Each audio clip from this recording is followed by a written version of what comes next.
آتی ہے، عطاؤں اور محبتوں کا پیغام لے کر ہر صبح جو ہے وہ طلوع ہوتی ہے،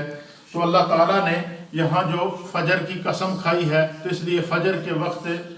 ہمیشہ اللہ تعالیٰ کے ذکر کے ساتھ، تلاوت قرآن کے ساتھ، عبادت کے ساتھ ہر روز کے دن کا آغاز کرنا چاہیے، تاکہ پورا دن ہمارا برکتوں اور رحمتوں اور عطاؤں کے ساتھ گزرے۔ اور دوسری چیز کیا ہے؟ فرمایا کہ یہ بھی ممکن ہے کہ اس میں کسی خاص دن کی فجر سے مراد ہو، اور حضرت ابن عباس رضی اللہ تعالیٰ عنہ فرماتے ہیں کہ والفجر قال فجر النہار ولیال عشر قال اشہر الاضحیٰ، کہ فجر کی قسم سے مراد فرمایا کہ یعنی فجر، فرمایا کہ قسم ہے فجر کی یعنی دن کی صبح کی، اور ان 10 راتوں کی یعنی ذی الحجہ کی 10 راتوں کی، تو اللہ تعالیٰ نے ان مبارک راتوں اور مبارک دنوں کی قسم کھائی ہے۔ پھر حدیث پاک کے اندر آتا ہے، اللہ کے پیارے حبیب لبیب نبی رحمت صلی اللہ تعالیٰ علیہ وآلہ وسلم نے فرمایا، حضور نے فرمایا کہ یہ جو ذی الحجہ کی مبارک راتیں اور مبارک دن ہیں، ان میں ہر رات لیلۃ القدر کے برابر ہے۔ اللہ تعالیٰ لیلۃ القدر میں اہل ایمان کو جتنا اجر عطا فرماتا ہے، لیلۃ القدر میں اہل ایمان کو جتنی برکتیں عطا فرماتا ہے، لیلۃ القدر میں اہل ایمان کو جتنی عطاؤں سے میرا رب نوازتا ہے، فرمایا کہ